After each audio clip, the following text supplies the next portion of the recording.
పరిస్థితి యందు మనము ఏమి చేసినా, ఏమి తలచినా, ఏమి చెప్పినా అన్నీ కూడా భగవత్పరమైనటువంటివిగా మనం భావించుకుంటూ రావాలి. దీనిని సర్వకర్మ భగవత్ ప్రీత్యార్థం అన్నారు. సుప్తావస్థ యందు నేను ఈ దేహ నిమిత్తమై ఆచరిస్తున్నానని నీవు భ్రమించవచ్చు. కానీ నిద్రావస్థ యందు ఎవరి నిమిత్తమై నీవు నిద్రపోతున్నావు? కేవలం నీ నిద్రావస్థ చేత దేహము కొంతవరకును విశ్రాంతిని పొందవచ్చు, మనస్సు శాంతిని అందుకోవచ్చు. ఈ శాంతి విశ్రాంతులు ఎవరి నిమిత్తం? కనుక ఇక్కడ ప్రేమ, ఆత్మ అనేటువంటి నేను నేను అనేటువంటి తత్వ నిమిత్తమై నీవు ఇన్ని కర్మలు ఆచరిస్తున్నావు. కనుక మనం భోజనము కానీ, నిద్ర కానీ, ఆనందము కానీ, భోగభాగ్యములు కానీ అన్ని కూడాను ఆత్మ నిమిత్తమై మనం ఆచరిస్తున్నాం. तब जो कुछ किया जाए, विचारा जाए, कहा जाए, सब ईश्वर के अधीन ही होंगे। इसी को सर्व कर्म भगवत प्रीत्यर्थम कहा गया है। जागने की स्थिति में तुम भ्रमित हो सकते हो कि तुम देह के लिए कर रहे हो, परंतु निद्रा की स्थिति में तुम किसके लिए सो रहे हो? नींद के कारण तुम्हारा देह कुछ आराम पा सकता है, मन शांति प्राप्त कर सकता है। ये शांति और आराम किसके लिए हैं? यहां प्रेम और आत्मा के रूप में विद्यमान मैं के लिए इतने कर्म कर रहे हो। अतः भोजन, नींद, आनंद, सुख भोग इत्यादि हम आत्मा के लिए कर रहे हैं। దీనిని మైత్రేయికి బోధించే సమయం లోపల తన భర్త అనేక విధములుగా దీని యొక్క సన్నిహిత సంబంధ బాంధవ్యాన్ని నిరూపిస్తూ వచ్చాడు. ఎవరి నిమిత్తమై నీవు ప్రేమిస్తున్నావు? నన్ను భార్య నిమిత్తమై భర్త భార్యను ప్రేమించటం లేదు, భర్త నిమిత్తమై భార్యను భర్త ప్రేమిస్తున్నాడు. తల్లి కుమారుణ్ణి ప్రేమిస్తుండాలని మనం భావిస్తున్నాము. కాదు కాదు, తల్లి నిమిత్తమై తల్లి కుమారుణ్ణి ప్రేమిస్తుండాలి. గురువు శిష్యుడిని ప్రేమిస్తున్నాడు అన్నారు. శిష్యుడి నిమిత్తమై గురువు ప్రేమించడం లేదు, గురువు నిమిత్తమై గురువు శిష్యుడిని ప్రేమిస్తున్నాడు. కానీ ఈ సాధన వర్గంలో కూడినటువంటి యొక్క మానవుల యొక్క తత్వము ఈ రీతిగా ఉంటుంటుంది. భక్తులు భగవంతుని ప్రేమిస్తున్నారు, కేవలం భగవంతుని నిమిత్తం కాదు, భక్తుల నిమిత్తమై భక్తులు భగవంతుని ప్రేమిస్తున్నారు. అయితే ఇక్కడ చిన్న రహస్యాన్ని మనం గుర్తించాలి. భగవంతుడు భక్తులను ప్రేమిస్తున్నాడు, కానీ ఈ విషయంలో విరుద్ధంగా ఉంటుండాలి. భగవంతుడు భగవంతుని నిమిత్తమై భక్తులను ప్రేమించడం లేదు, భక్తుల నిమిత్తమై భగవంతుడు ప్రేమిస్తున్నాడు. కారణం ఏమనగా తనకు అవ్యక్తుడు, అతనికి ఏమీ తన అనేటువంటి యొక్క పర అనేటువంటి భేదములు లేవు. ఎక్కడ వ్యక్తిత్వం అనేటువంటిది, స్వార్థం అనేటువంటిది ఒక తేలాడుతుంటారో ఆ స్థాయి ఎందు మాత్రమే ఇది స్వార్థం అనేటువంటిది, నేను నువ్వు అనేటువంటి భావములు ఇక్కడ గోచరిస్తూ వస్తుంటాయి. భగవంతుని యందు తన పర అనేటువంటి భేదములు ఏమాత్రము లేదు. इसी तथ्य को पति अपनी पत्नी मैत्रेयी को अनेक प्रकार से समझा रहा है। तुम किसके लिए मुझसे प्रेम कर रही हो? पत्नी के लिए पति पत्नी से प्रेम नहीं कर रहा है, पति स्वयं के लिए पत्नी से प्रेम कर रहा है। हम विचारते हैं कि मां बेटे से प्रेम करती है। नहीं नहीं, मां स्वयं के लिए बेटे से प्रेम करती है। कहते हैं कि गुरु शिष्य से प्रेम करता है, शिष्य के लिए नहीं बल्कि गुरु स्वयं के लिए शिष्य से प्रेम कर रहा है। मानव का स्वभाव कुछ ऐसा ही होता है। भक्त भगवान से प्रेम करते हैं, परंतु ईश्वर के लिए नहीं, केवल स्वयं के लिए भक्त भगवान से प्रेम कर रहे हैं। लेकिन यहां हमें एक छोटे से रहस्य को समझना है। भगवान भक्त से प्रेम कर रहा है, यहां की स्थिति उक्त नियम के विपरीत होती है। भगवान स्वयं के लिए नहीं बल्कि भक्तों के लिए भक्तों से प्रेम कर रहा है। इसका कारण भगवान अव्यक्त है, उसके लिए अपना पराया जैसे अंतर नहीं है। जहां व्यक्तित्व और स्वार्थ जैसे तत्व होते हैं, उस स्तर पर तुम और मैं जैसी भेद भावनाएं दिख पड़ती हैं।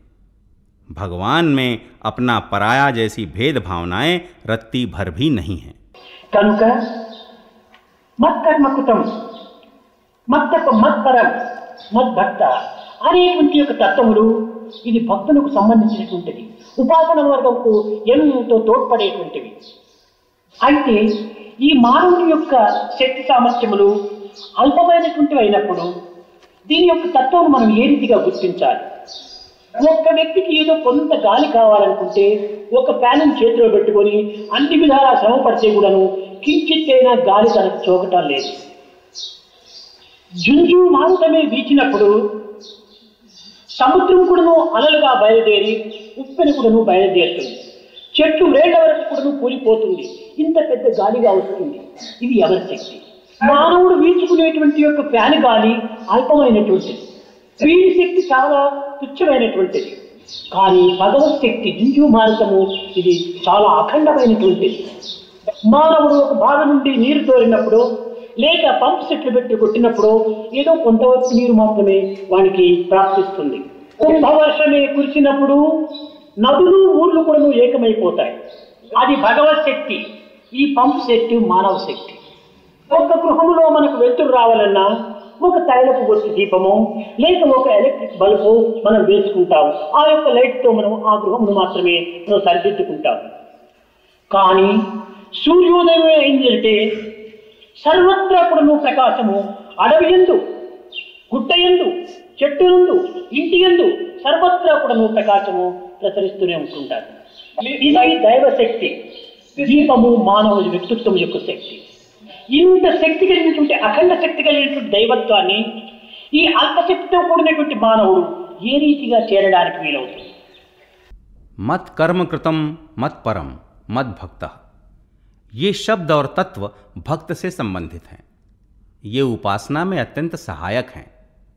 मानव की शक्ति और सामर्थ्य के अल्प होने पर इसके तत्व को कैसे पहचाना जा सकता है? हवा की अपेक्षा में एक व्यक्ति के हाथ में पंखा धरने मात्र से जरा सी भी हवा नहीं आ रही है। बवंडर के उठने पर समुद्र में ऊंची लहरें उठती हैं, बाढ़ सी आ जाती है, पेड़ जड़ से उखड़ जाते हैं, तेज हवा चलती है। यह किसकी शक्ति है? मानव के पंखा झलने पर जो हवा आती है वह अत्यंत अल्प है। इसकी शक्ति अत्यंत तुच्छ है, परंतु ईश्वर की शक्ति बवंडर के रूप में अत्यंत शक्तिशाली होकर बहती है। जब मानव कुएं से पानी निकालता है अथवा कोई पंप सेट लगाकर पानी खींचता है तो उसे थोड़ी सी मात्रा में पानी प्राप्त होता है, परंतु जब मूसलाधार वर्षा होती है तब नदियां और गांव सब एक हो जाते हैं। यह ईश्वरीय शक्ति है और ये पंप सेट मानव की शक्ति। घर में उजाला चाहने पर हम एक दिया जलाते हैं या बिजली का बल्ब जलाते हैं और उसी के प्रकाश में घर के काम निपटाते हैं, परंतु जब सूर्योदय होता है तब सर्वत्र प्रकाश फैल जाता है। जंगल में, चट्टानों पर, पेड़ों पर, घर में सर्वत्र प्रकाश फैलता है। यह दैवी शक्ति है और छोटा सा दिया मानव की शक्ति। ऐसी अनंत शक्ति संपन्न दिव्यता तक अल्प शक्ति युक्त मानव कैसे पहुंच सकता है? దీనికి శరణాగతి అన్నారు. అహం త్వాం సర్వ పాపేభ్యో మోక్షయిష్యామి మా చుచ. అహం త్వాం, నేను నీ యొక్క దుఃఖములను, నీ యొక్క పాపములను పరిహారం చేసి నా స్థానమైనటువంటి యొక్క బ్రహ్మపదమును నీకు అందిస్తానన్నాడు. దీనికి చక్కని ఉదాహరణ సర్వ దృష్టి కల్పితమైనటువంటి ఈ జగత్తంతా కూడాను భూతాకాశం. ఈ భూతాకాశం మనస్సు లోపల కేవలం సూక్ష్మాకాశంగా కూడాను చిత్తాకాశంగా రూపొందింది. ఈ సూక్ష్మ రూపం ధరించినటువంటి యొక్క చిత్తాకాశంలో చిదాకాశమైనటువంటి కారణతత్వం రూపొందుతూ వచ్చింది. ఈ కారణతత్వంలో అణుస్వరూపుడై ఆత్మస్వరూపుడైపోయి అణురణీయాన్ మహతో మహీయాన్ అనేటువంటి తత్వంతో ఈ కారణ స్వరూపంలో లీనమై ఉంటున్నాడు దైవత్వం. ఇట్టి అఖండ విశ్వస్వరూపుడైనటువంటి భగవంతుణ్ణి భక్తుడు తన హృదయాకాశములో బంధించి ఉంటున్నాడు. इसी के लिए शरणागति कहा गया है। अहम त्वा सर्व पापेभ्यो मोक्षयिष्यामि मा शुचः। भगवान ने कहा, मैं तुम्हारे सभी दुखों और पापों को दूर कर मेरा स्थान जो ब्रह्म पद है उसे तुम्हें दूंगा। इसके लिए एक अत्यंत सुंदर उदाहरण यह समस्त दृश्य कल्पित जगत भूताकाश है। यही भूताकाश मन में सूक्ष्माकाश है, जिसे चित्ताकाश कहा गया है। यही जब और भी सूक्ष्म रूप धारण करता है तो वही चिदाकाश के नाम से कारण तत्व होता है।